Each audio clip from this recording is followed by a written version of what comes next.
Gente, em entrevista à BBC News Brasil, o ministro dos Direitos Humanos e Cidadania, Silvio Almeida, defendeu que o Supremo Tribunal Federal julgue uma ação que está parada desde 2015, que analisa a descriminalização das drogas. Almeida disse ser favorável à descriminalização das drogas e afirmou ainda acreditar que poderia diminuir a pressão sobre o sistema carcerário brasileiro.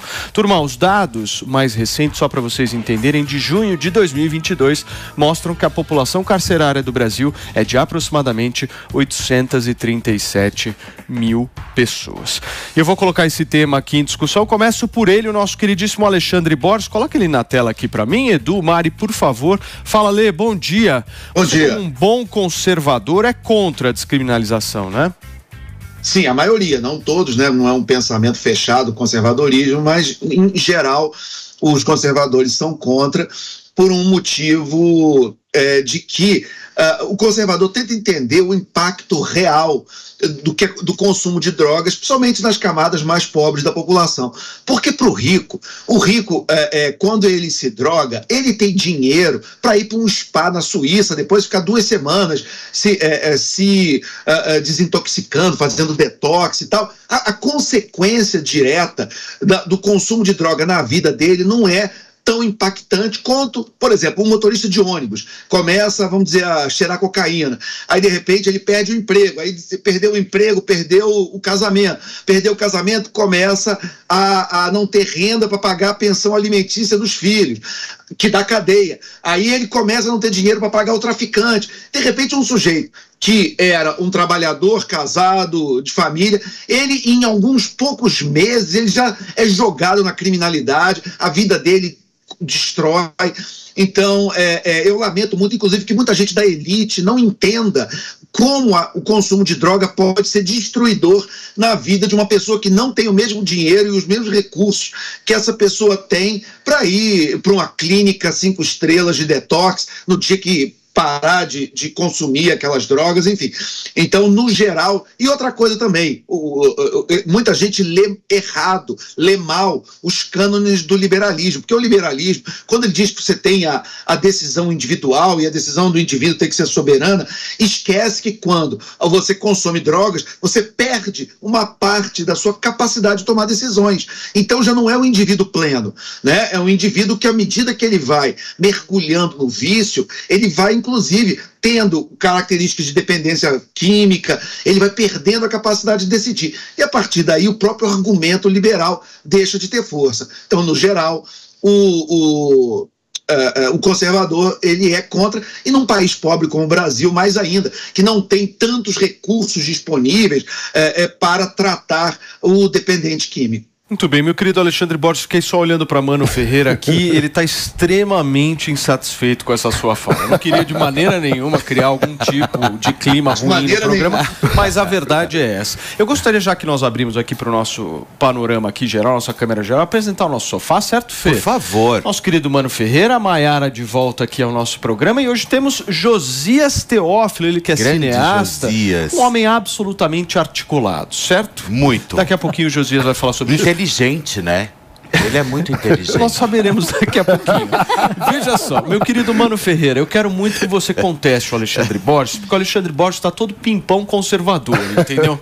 Eu quero entender se você concorda com isso. Eu não concordo de forma alguma com a colocação do Ale. Como bom liberal, eu defendo que os indivíduos adultos devem ser responsáveis pela sua própria vida. Isso inclui também o uso de drogas. Eu tomo café todos os dias, uma droga que causa efeitos de transformação do corpo.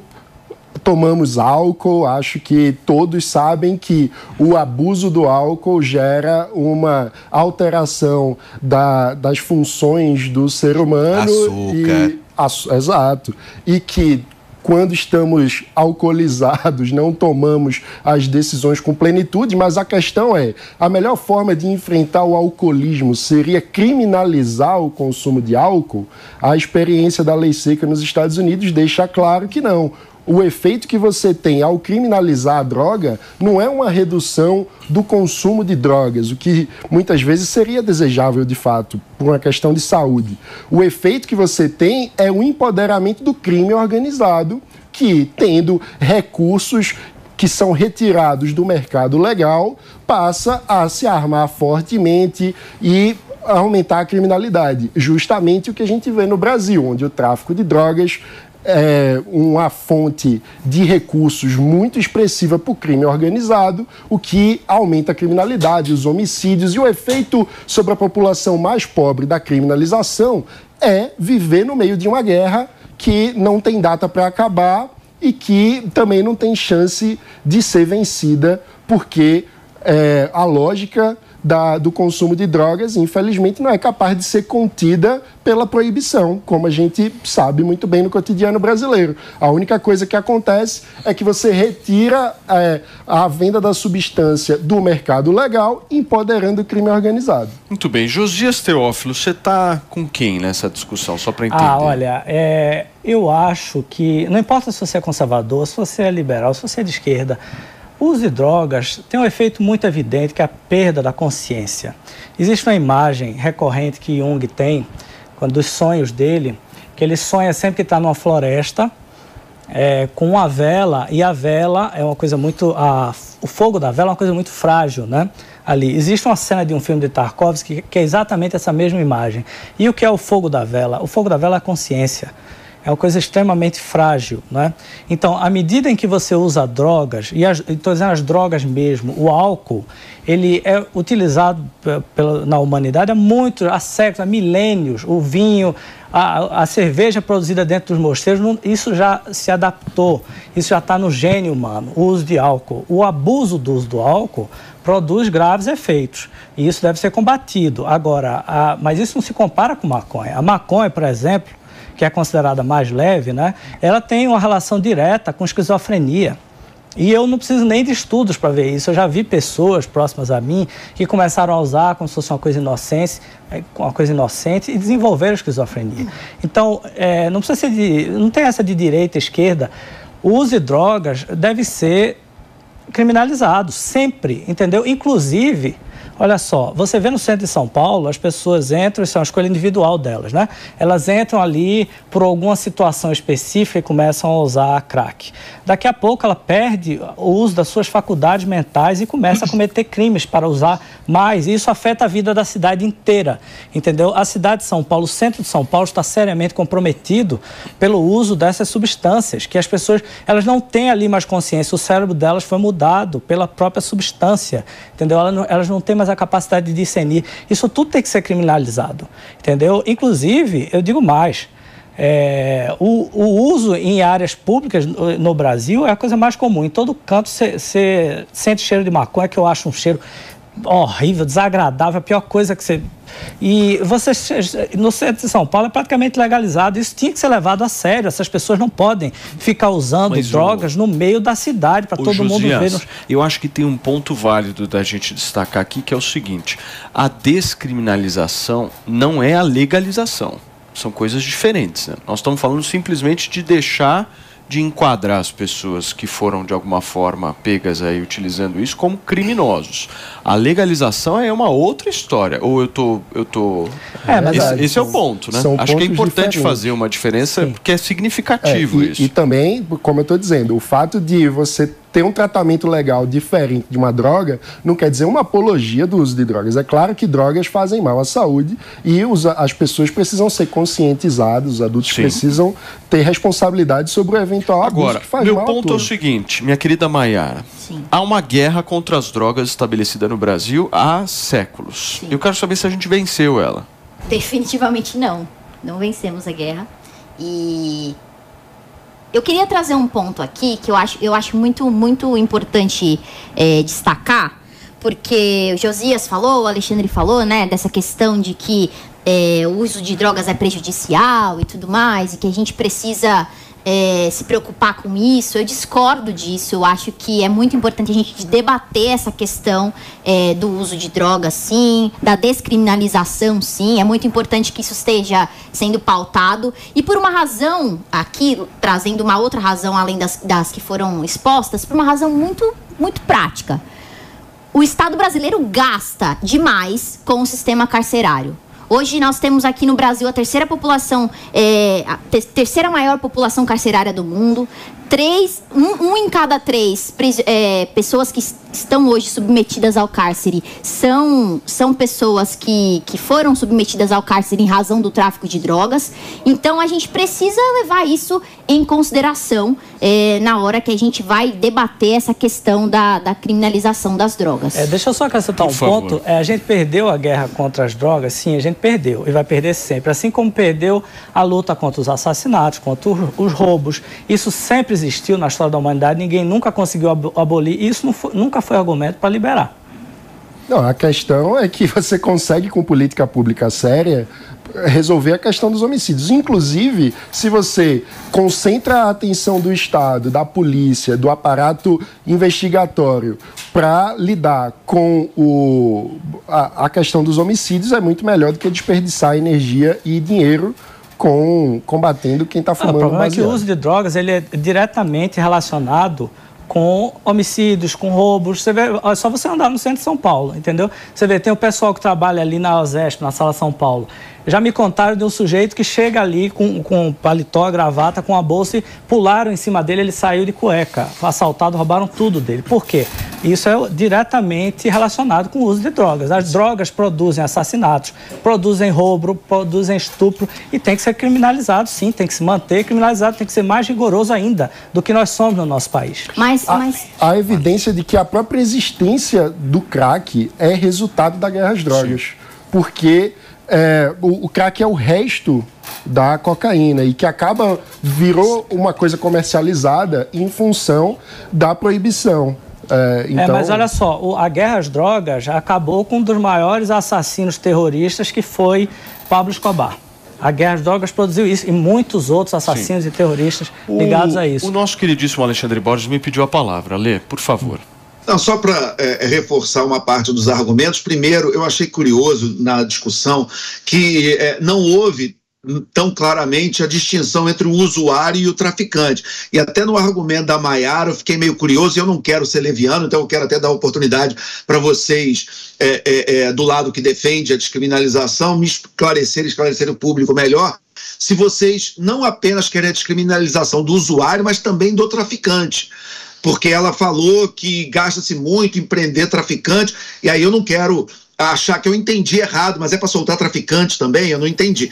Porque eu até entendo algum argumento em relação a ter um outro tipo de abordagem em relação ao usuário. Agora, também ao traficante, quer dizer, o traficante também vai ser descriminalizado, o tráfico vai ser descriminalizado. Eu acho aí um argumento muito difícil de vender, mais ainda. Além disso, se levantou, por exemplo, a história do custo. Gasta-se muito com o encarceramento, claro, mas quanto é que se gasta com o sistema de saúde pública com o drogado? Porque o drogado tem que ser tratado, o drogado, ele deixa famílias sem pai ou sem mãe, que tem que ser tratadas pelo Estado, crianças têm que ser cuidadas pelo Estado, toda a violência que aumenta decorrente da pessoa que usa drogas e comete crimes e comete uma série de coisas que também impactam diretamente nos custos do Estado. Então isso tem que entrar na conta também, né? Quer dizer, você tem um país de drogados, é um país também onde você tem uma carga de despesas enorme ao Estado, além de que, claro, evidentemente eu não abordo essa questão apenas pelo lado econômico, né? Eu acho isso até uma imoralidade, quer dizer, ou no mínimo amoralidade, olhar isso não esquecendo o drama humano que isso causa e apenas falar de dinheiro. Mas vai lá, mesmo falando em dinheiro, o uso universalizado de drogas, ele cria também problemas, um impacto de custos muito grande para o Estado. A Maiara quer falar, por favor. Sim, quero falar. Acho importante mesmo, Alexandre, a gente não ser leviano aqui. Eu acho... Comecei minha fala aqui falando que é muito importante a gente estar discutindo esse assunto, né? Eu acho que nenhuma mudança em termos de legislação, nenhuma decisão do STF deve ser considerada sem a devida discussão no âmbito da sociedade. A gente sabe que a gente tem sim uma sociedade conservadora, a gente sabe que as pessoas não compreendem muito essa ideia do uso das drogas, né? Não compreendem isso profundamente. A própria legislação não define quem é traficante, quem é usuário. Eu que venho da quebrada, né? Sou uma menina favelada que estou falando aqui.